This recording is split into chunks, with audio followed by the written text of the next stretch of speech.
দুই আমেরিকান মন্ত্রীকে কি ম্যানেজ করে ফেলল সরকার? 4 দিনের ঢাকা সফর শেষে আজ ফিরে গেছেন আন্ডার সেক্রেটারি উজরা জিয়া নেতৃত্বে মার্কিন প্রতিনিধি দল। এর আগে গত মঙ্গলবার সন্ধ্যায় ঢাকা সফরে এসেছিলেন এই প্রতিনিধি দল।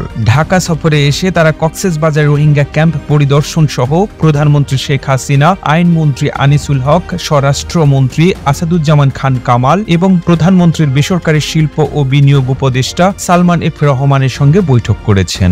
I was pleased to meet today with the Honorable Prime Minister Sheikh Hasina, Law Minister Anisul Haq, Home Minister Abdul Azam Khan, and Foreign Secretary Masoud bin Momen to discuss the excellent partnership our two nations have built over the last 5 decades. The United States looks forward to deepening our engagement with Bangladesh over the next 50 years and beyond.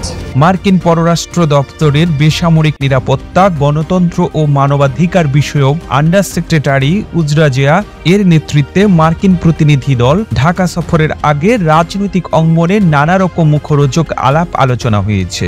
কোনো মহল থেকে বলা হয়েছিল যে মার্কিন এই প্রতিনিধি দল ঢাকা সফরে এসে সরকারের উপর চাপ বাড়বে এবং নির্বাচনের ব্যাপারে তারা হয়তো সরাসরি হস্তক্ষেপ করবে এবং সরকারের ওপর তাদের অসন্তুষ্টির কথা জানাবে। আর এই বিষয়গুলো মিডিয়াতে বেশ জোরালোভাবেই প্রচারও হয়েছিল।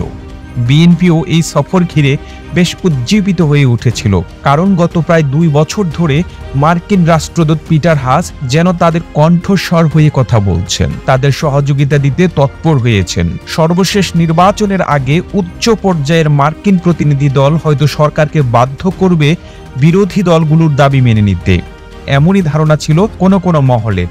তবে শেষ পর্যন্ত এই ধরনের কোনো ঘটনাই ঘটেনি, বরং নির্বাচন নিয়ে সরকারের পদক্ষেপগুলোতে মার্কিন প্রতিনিধি সন্তুষ্টি প্রকাশ করেছে। আন্ডার সেক্রেটারি উজরা জিয়া বলেছেন যে প্রধানমন্ত্রী সহ বাকিদের কাছ থেকে অবাধ ও সুষ্ঠু নির্বাচনের বিষয়ে দৃঢ় প্রতিশ্রুতি পেয়েছি।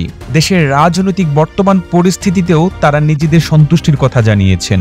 বলেছেন, গত বুধবার বাংলাদেশের 2 রাজনৈতিক দল যে র্যালি করেছে সেটা আমরা পর্যবেক্ষণ করেছি এবং সেখানে কোনো সহিংসতার ঘটনা ঘটেনি। এটা একটা ভালো অনুশীলন এবং আমরা এর পুনরাবৃত্তি দেখতে চাই। সংলাপ নিয়ে মার্কিন হস্তক্ষেপের যে আশঙ্কার কথা বলা হচ্ছিল সেটা উজরা জিয়া পরিষ্কার করেছেন। তিনি বলেছেন, বাংলাদেশের জাতীয় নির্বাচন সামনে রেখে রাজনৈতিক দলগুলোর মধ্যে সংলাপ নিয়ে মার্কিন যুক্তরাষ্ট্র সরাসরি সম্পৃক্ত হবে না।